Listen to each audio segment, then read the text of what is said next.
Magandang araw po at welcome po sa ating channel, Cendric Math Chat. So ngayong araw, ang ating pong gagawin ay magkukumpara po tayo ng mga fractions. So we are going to rename and compare fractions. And as we compare fractions, there are some math terms that we're going to be using throughout this session. Examples are fractions, numerator, denominator, equivalent fractions. So, ang fraction po, a fraction represents a part of a whole unit. Ang halimbawa po nito, 1/3. So, 1/3 represents one part of a whole unit that is divided into 3 equal pieces. So, halimbawa po natin na fraction 1, which is the top number, is what we call the numerator, and 3, which is the bottom number, is what we call the denominator. So, tara na po at magkumpara na po tayo ng mga fractions. At ituturo ko po sa inyo kung paano mapapadali ang pagkumpara ng fractions. So, sa halimbawa po nating ito, atin pong ikukumpara ang 4/7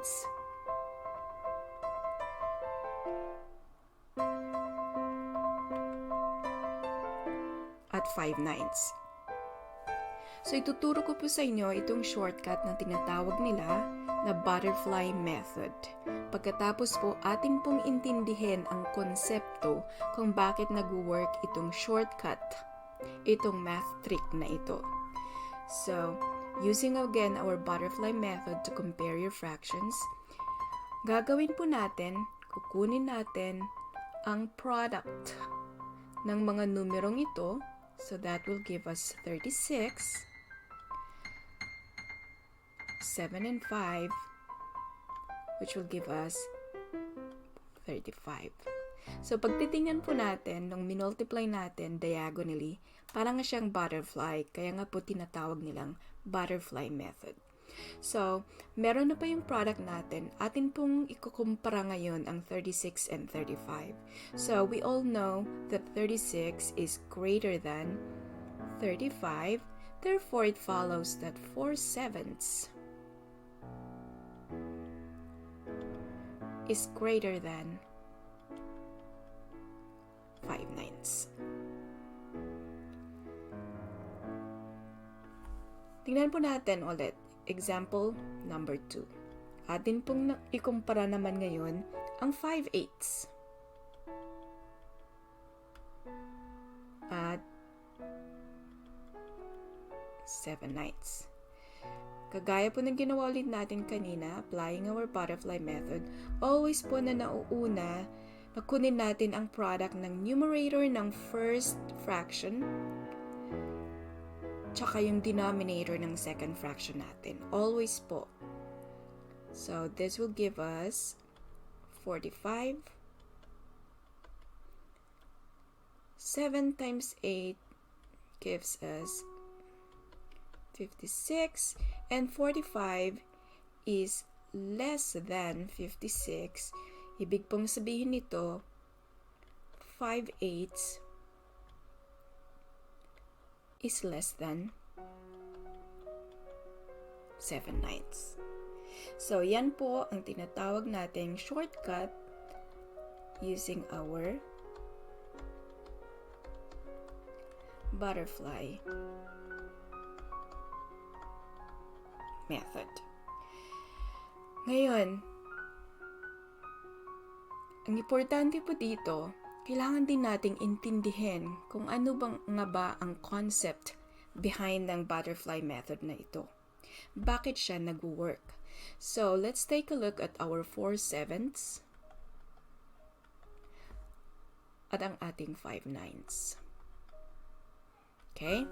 So, what we need to do para may kumpara natin itong dalawang fractions na ito is we need to have a common denominator para yung mga units nila pareho. So, ang gagawin natin, multiply natin sila by 1. 1 in the sense na yung magiging denominators nila magiging pareho. So, Sevens ito, tapos itong fraction na pangalawa, ang unit niya is ninths. We are talking about ninths here. So, I'm going to multiply 4 sevens by 1, but for this case, it's in the form 9 ninths. Remember, 9 ninths is the same thing as 1. So, this is 36 all over 63. So, likewise po dito, I'm going to multiply this by 1 but in the form 7 sevens kasi po 7s ang pinag-uusapan dito. So this gives me 35 and this is 63. So pag ating pong titingnan ngayon, 4 sevens is equivalent to 36 63rds. These are equivalent fractions. 5 ninths is equivalent to 35 63rds. Now that they have the same denominators, we are talking about the same units, mas madali na po siyang ikumpara. Pwede na po natin siyang ikumpara. So, remember din po, itong 9 ninths from here because we're talking about nines. And 9 ninths, this is the same thing as 1. And each time po that we multiply numbers by 1, you would still end up with the same number. Like 5 times 1 would still be 5. So, ganyan. So, itong 36, eto po siya. Itong 35, eto din po siya. So, yan po ang explanation ng ating butterfly method kung bakit siya nag-work. Okay, so we're making this 4 sevens to be equivalent to 36 63rds and 5 nines to be equivalent to 35 63rds. Both of them have the same denominators para po mas mapadali natin silang makumpara. Okay? So, tingnan po natin ang mga iba pang examples kung saan mapapadali ang pagkumpara natin ng mga fractions. So, first case na ito, pag tayo po ay tinanong, kumpara daw natin ang 5/99ths and 5 all over 101. Okay? So again, pwede ulit natin gamitin yung butterfly method. Pero paano pag hindi po ako komportable sa pag-multiply ko ng 5 and 101, tapos 5 and 99? Kasi medyo malaki-laking number na rin to. So, ang isang strategy na pwede natin gawin, gumamit tayo ng mga numbers na kung saan mas friendly sila. So, kung atin pong papansinin, sa halimbawa na ito, ang numerators natin ay pareho.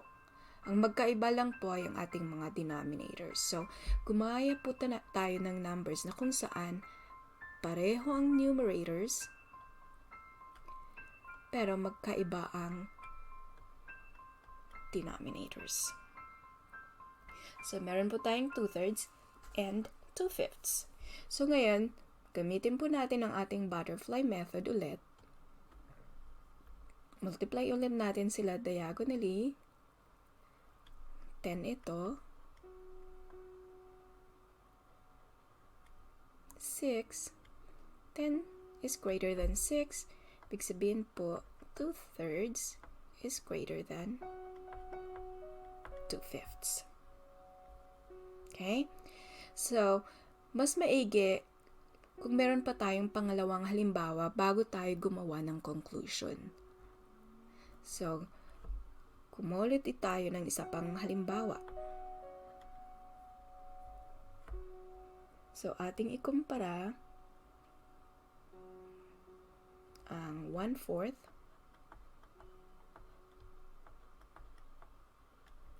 and 1/3. So, again, pareho lang po ang numerator. Ang magkaiba nga lang po is ang ating denominator.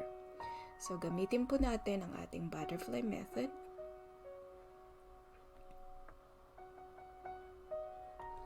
So, meron po tayong 3, 4, it's less than, ibig pong sabihin, 1/4 is less than 1/3. So, pag atin pong titingnan, from here pwede na po tayong gumawa ng ating conclusion.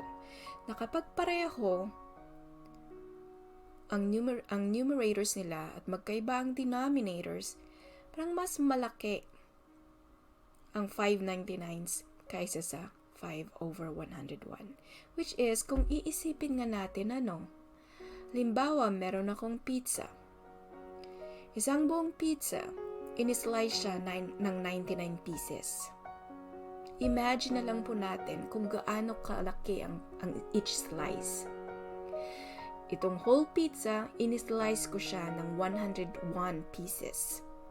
Imagine natin kung gaano kalaki ang isang slice. Kung paborito ko ang pizza, saan ako pupunta?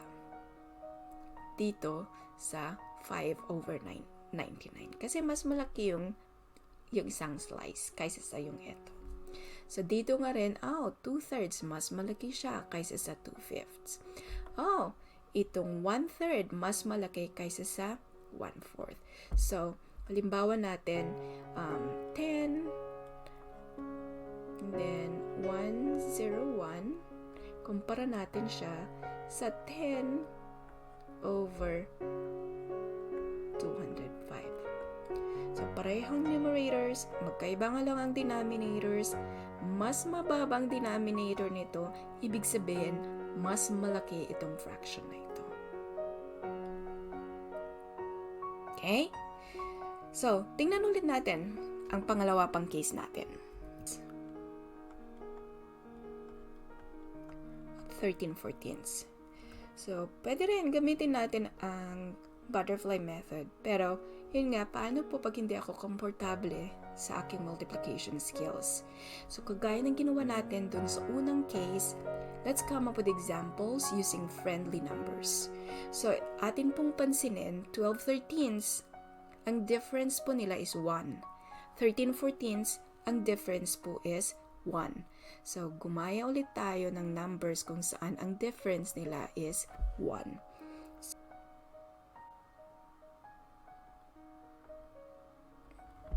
And let's use our butterfly method.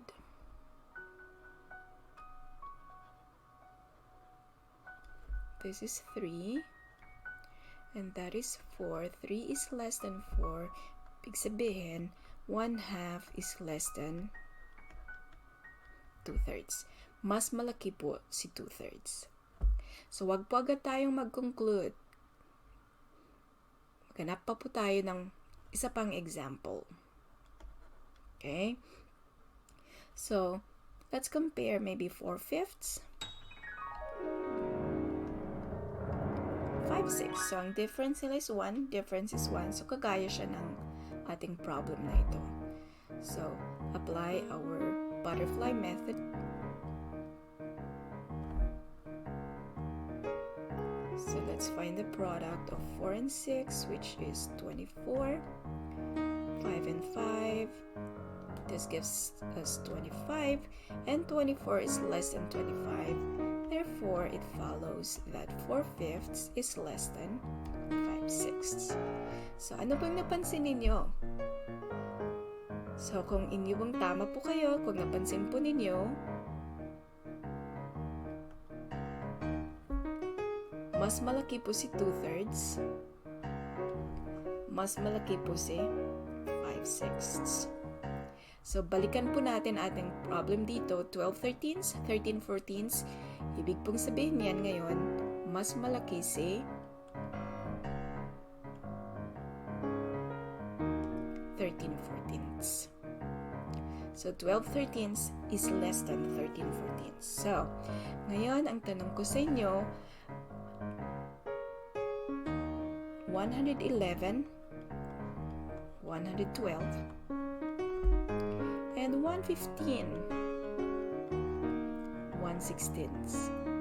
Ano pong relationship nila?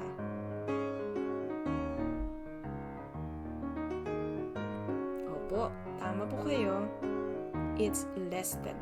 Mas malaki si 115, 1/16 kahit sa kay 111, 1/12.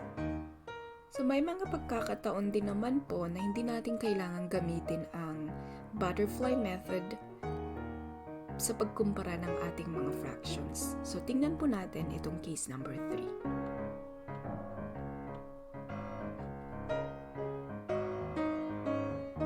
So, sa case number 3 na ito, we are going to compare 2/5 and 4/7.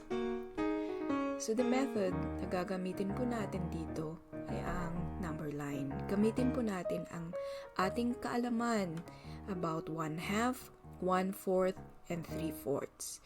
So, let's have our number line here. So, that's your 0 to 1. But in this case, our 1 will be in the form 5/5. So, bakit 5/5? Kasi po, we're talking about fifths here.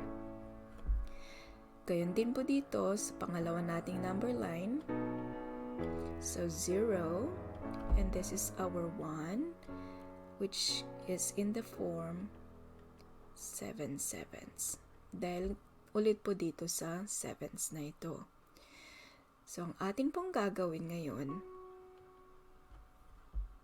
set up natin ang ating mga benchmarks. Ito yung 1/2.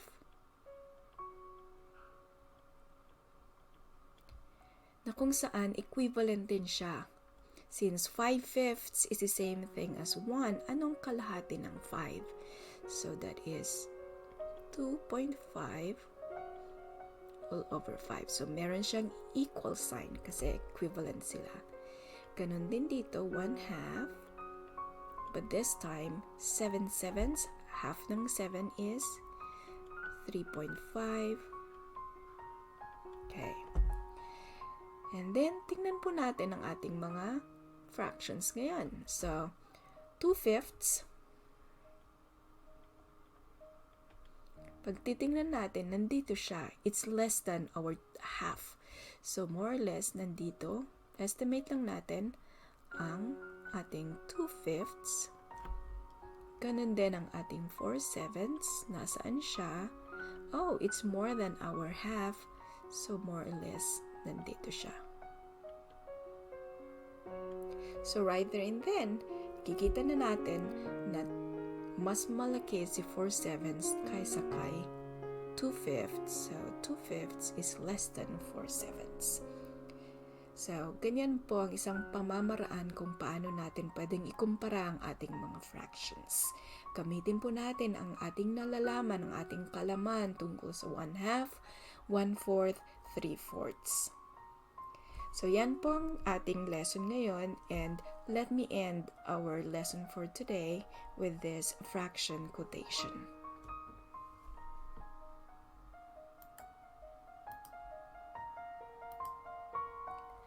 A man is like a fraction whose numerator is what he is and whose denominator is what he thinks of himself. The bigger the denominator, the smaller the fraction. So maraming salamat po ulit at sana po magkakasama-sama ulit tayo sa ating susunod na aralin.